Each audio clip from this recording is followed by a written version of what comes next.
Olá, seja bem-vindo. O STJ Notícias já está no ar. No programa de hoje vamos tirar suas dúvidas sobre concursos públicos e vamos trazer também a decisão que suspendeu a discussão do suposto cartel no metrô de São Paulo. Fique com a gente. O STJ Notícias começa agora, conectado a você.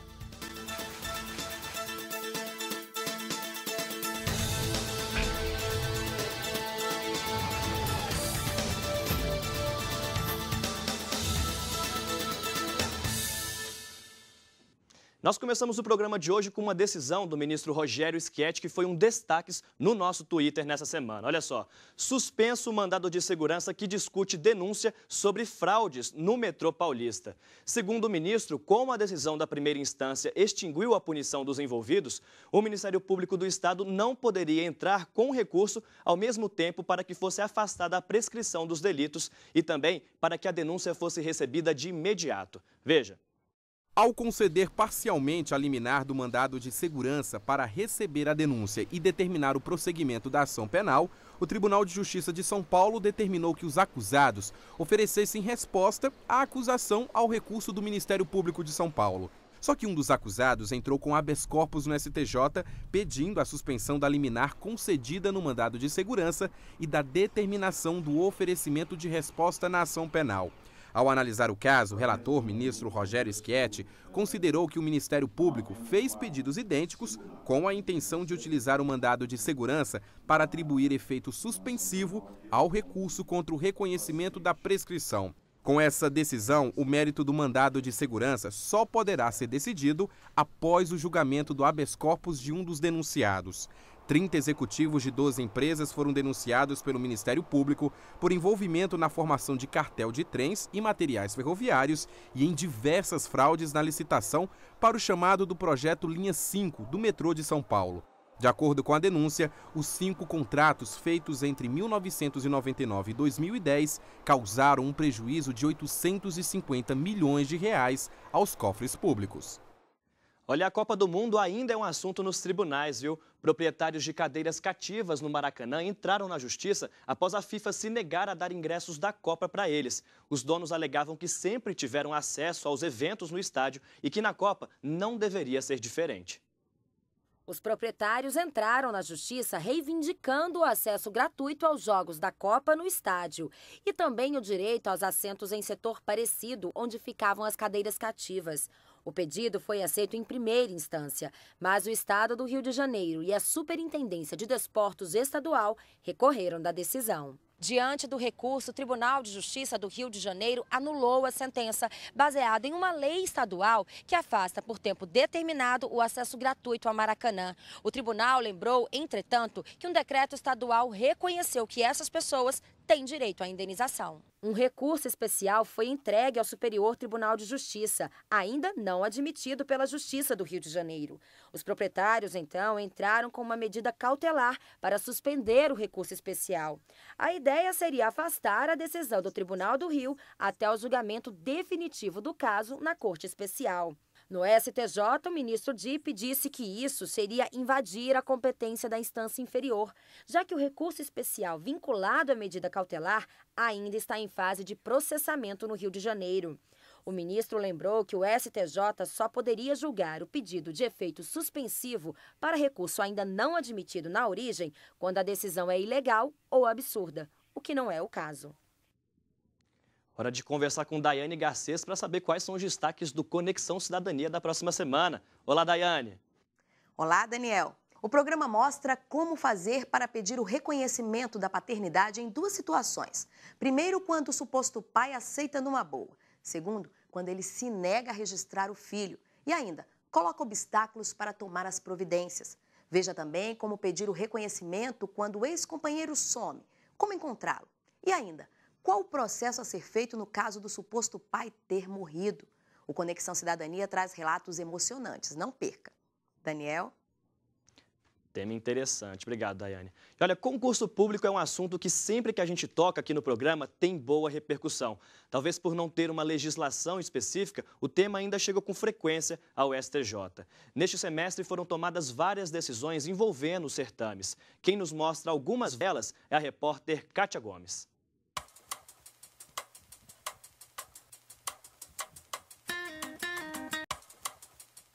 Essas pessoas têm mais em comum do que a vontade de passar num concurso público.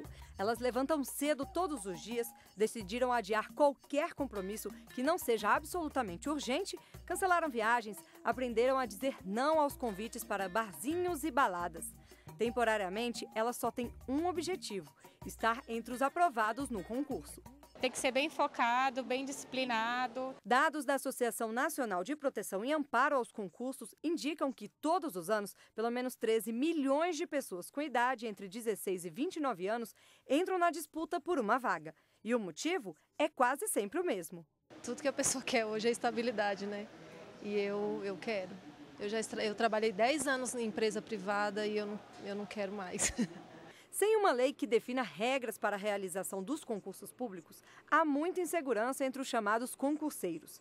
E uma disputa pior do que em um vestibular faz com que muitas dúvidas acabem na justiça. Sempre que há o descumprimento das regras editalícias, o judiciário tem assegurado o direito dos particulares, né? Decisões importantes foram tomadas nesse semestre no Superior Tribunal de Justiça referentes ao tema. Em um caso julgado, a segunda turma entendeu que não ter o diploma em mãos não pode impedir um candidato de obter a pontuação relativa a títulos em concurso público, desde que o aprovado tenha concluído o curso em data anterior àquela prevista no edital para entrega dos documentos comprobatórios da titulação.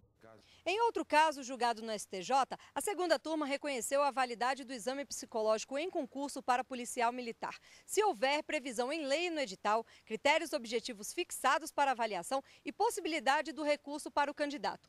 Poliana está concluindo o curso de Direito e há 1 ano estuda para tentar entrar na polícia ou em tribunais. Em abril deste ano, ela viajou para Santa Catarina para prestar o concurso nos cargos de técnico e analista judiciário do Ministério Público do Estado.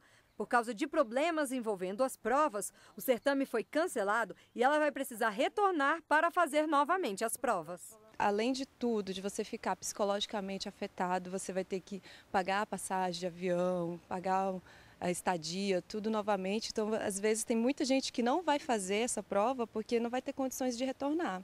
Ser classificado na prova objetiva não implica em convocação imediata, podendo o candidato aguardar anos para tomar posse. Recentemente, o STJ deu provimento a um recurso de professores de São Paulo que perderam a convocação extraordinária feita pelo órgão a qual iriam prestar serviço. O ministro relator Napoleão Nunes Maia Filho, da primeira turma, determinou que fosse feita nova convocação dos candidatos. Para ele, não é razoável exigir do aprovado o acompanhamento da nomeação por mais de 2 anos no Diário Oficial. O prazo entre a data da nomeação para que o servidor compareça para tomar posse é de até 30 dias e, tomando posse, ele tem até 15 dias depois para entrar em exercício. O início da contagem desses prazos se dá efetivamente com o ato de publicidade, mas a administração, na maioria dos casos, adota cautelas adicionais, tentando entrar em contato às vezes até via telefone, etc., para assegurar que os candidatos tenham ciência da necessidade de comparecer à administração para esses atos que são necessários.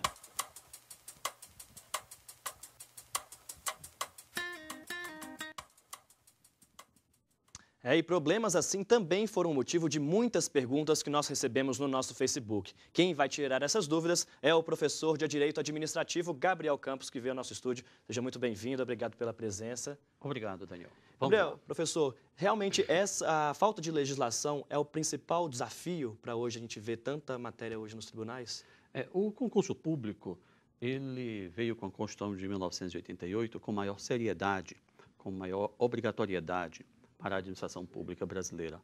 Ao mesmo tempo em que ele veio trazer uma nova dimensão às formas de ingresso na administração, ele trouxe uma certa perplexidade, que é essa ausência de uma legislação específica. No âmbito estadual, em alguns estados, e aqui no Distrito Federal, existem leis, mas no âmbito federal ainda nós não temos uma legislação específica que regulamente o concurso público, o que traz uma certa dificuldade e apreensão para os muitos candidatos. A gente vê isso nas nossas perguntas. Olha só, a primeira é do Éder Luiz da Costa, ele pergunta: aprovado dentro do número de vagas em concurso público, tem direito subjetivo, mesmo se tratando de cadastro de reserva? Veja bem, Neste caso, o Poder Judiciário, especificamente o STJ, tem adotado o seguinte entendimento. O candidato aprovado num cadastro de reservas, mas além do número de vagas, imagine uma situação em que você tem um cadastro de reserva para 50 vagas e a pessoa obteve a 60ª classificação. Bem, ele tem uma expectativa de direito, não é? Uma esperança de ser nomeado. No entanto, se durante o prazo de validade surgirem novas vagas, seja por exoneração, demissão, aposentadoria de servidores ou criação de novos cargos, esse candidato, mesmo aprovado, além do número de vagas num cadastro de reserva, terá direito subjetivo à nomeação. Quando se diz que ele terá direito subjetivo, significa dizer que ele pode ir ao Poder Judiciário, por meio de advogado, não é? Pedir que aquela entidade da administração pública seja condenada a lhe nomear. Bacana. Olha, o Marcelo faz uma pergunta que foi muito comum. Quando é aberto um processo seletivo para temporários, com concurso ainda válido com pessoas na lista de espera, para quem denunciar no caso de autarquia estadual e como correr atrás desse direito? Vou pedir para colocar a próxima pergunta, porque é o caso justamente da Camila, que ela fala, olha, passei num concurso do Banco do Brasil no cadastro reserva. O concurso está para vencer, mas o banco está com um novo edital aberto. Há possibilidade de conseguir na justiça que me nomeie, já que há necessidade do banco em contratar? Veja, o Poder Judiciário aí tem adotado o seguinte entendimento. Ele verifica, aliás, o candidato também deve demonstrar isso em juízo, que existe um movimento da administração pública ou existe uma intenção da administração pública de preencher novos cargos. Ou seja, se você foi aprovado em um concurso público, não é? Se existem cargos vagos e você, ainda que você tenha sido aprovado fora do número de vagas, mas a administração pública inicia um novo concurso antes do vencimento do prazo daquele concurso para o qual você está habilitado, significa dizer que há necessidade de pessoal, que há interesse da administração em prover esses cargos e que, portanto, você tem a possibilidade de exigir no Poder Judiciário, junto ao Poder Judiciário, a sua nomeação. Seja federal, seja estadual. Seja federal, seja estadual. A pergunta também anterior dizia respeito a quem denunciar, a quem levar essa informação. Veja, hoje em dia, o ideal seria o candidato levar isso ao Ministério Público, não é? O Ministério Público poderia, por meio de uma ação civil pública, no interesse aí de uma ampla maioria ou de uma ampla quantidade de candidatos, a tomar as decisões possíveis. Ou o próprio candidato, não é? Se quiser, por meio de advogado, também pode ajuizar uma ação visando a sua nomeação. Bacana. Próximo é do Caduarte Azevedo. Surgindo vaga durante o certame por desistência de aprovado, tem direito subjetivo à nomeação, mesmo se tratando de cadastro reserva? Você respondeu já. Essa é uma situação nova que o STJ também já enfrentou, não é? Mas a resposta é positiva se o candidato está aprovado em um concurso público, não é? Fora do número de vagas, mas essas vagas surgirem por eliminação de candidatos que estavam melhor classificados, não é? Ele também terá direito subjetivo à nomeação, pode buscar isso por meio do seu advogado. Bacana. Daqui a pouco a gente continua, então, que a gente vai para um rápido intervalo, mas na volta tem mais perguntas. Não saia daí que a gente vai responder daqui a pouquinho.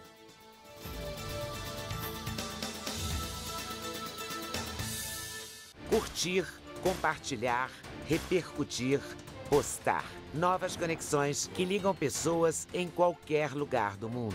Cada vez mais conectado, o Brasil é o 4º país em número de usuários das redes sociais.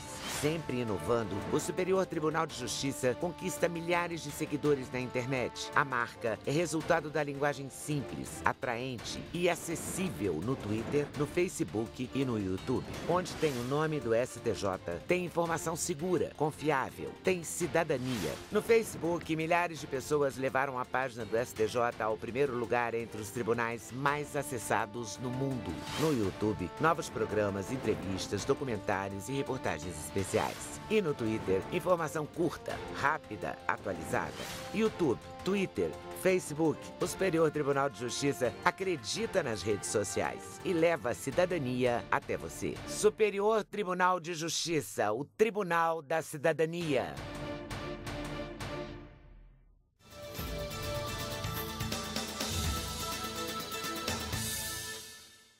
Um Vamos continuar as perguntas aqui que foram destaque no nosso Facebook. Outra pergunta que foi muito comum, inclusive o Fabiano perguntou qual era o limite da investigação social, dos precedentes, né, da investigação. Tem um limite?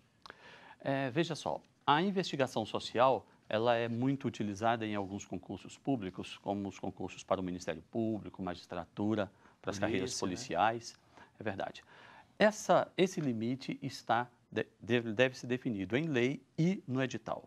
Existe um princípio da administração pública, um princípio do direito administrativo, que é o princípio da razoabilidade. Então, deve haver uma previsão específica na legislação que disciplina ou que rege aquela carreira e no edital, né, dizendo ou determinando quais são os critérios objetivos claros de investigação social, não é? Para que não haja eventuais direcionamentos ou subjetivismo na investigação desse ou daquele candidato. Bacana. Então, a próxima pergunta é da Lívia.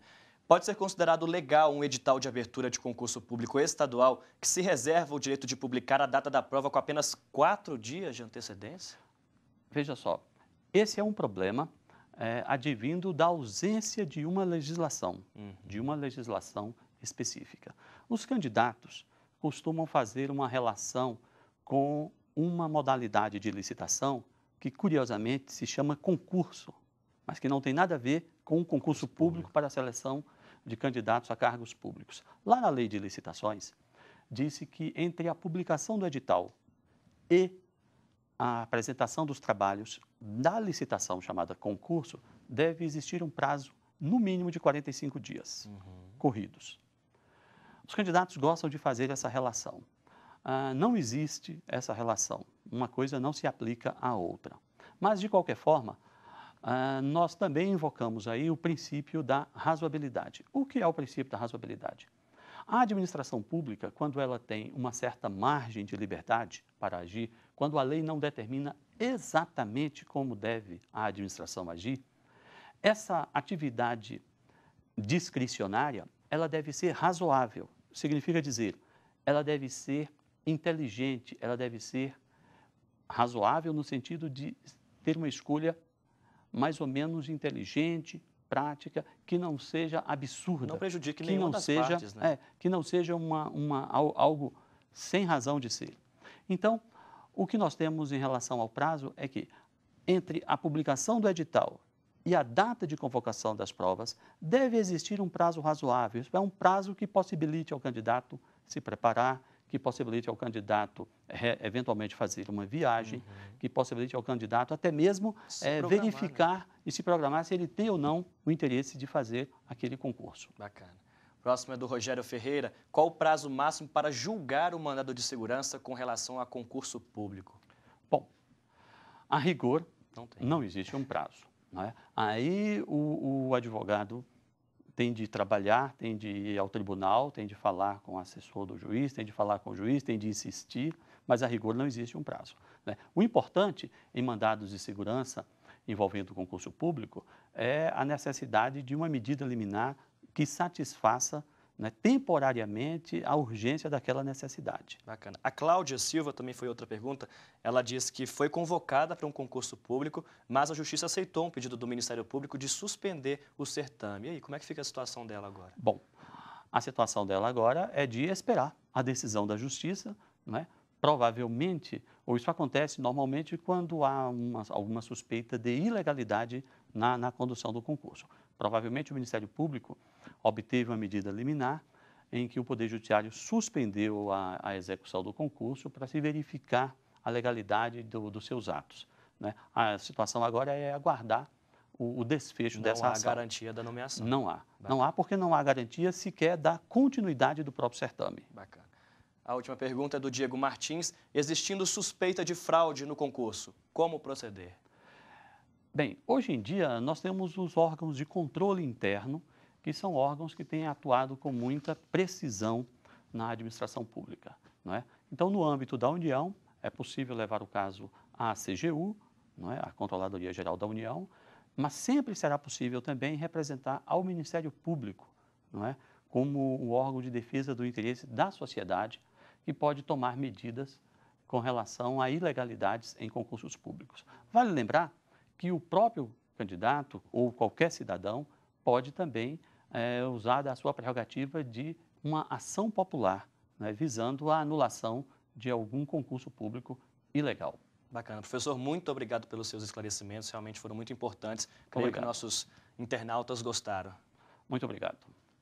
Olha, se você já teve problemas com imóveis, apartamento que não foi entregue na data prometida, ou descobriu que o lote que comprou era irregular, fez contrato de compra e venda, então deixe sua dúvida no nosso Facebook, que na semana que vem a gente responde, como a gente fez agora com os concursos públicos. Você se lembra do juiz Nicolau dos Santos Neto? Ele foi condenado em 2006 pelo desvio de cerca de 170 milhões de reais durante a construção do Fórum Trabalhista de São Paulo na década de 90. Na época, ele era presidente do TRT do Estado. Ele ficou conhecido nacionalmente como Juiz Lalau e foi justamente o uso desse apelido por uma emissora de TV que veio parar aqui no STJ. O ex-juiz pedia indenização por danos morais, já que a TV Ômega usou o termo em uma música e o chamou de ladrão. O ministro Marco Buzzi manteve a decisão do TJ de São Paulo e negou o pedido. Segundo ele, a jurisprudência do STJ prevê que não há ofensa à honra do cidadão quando há divulgação de uma informação verdadeira e de interesse público, fazendo valer o exercício da liberdade de imprensa.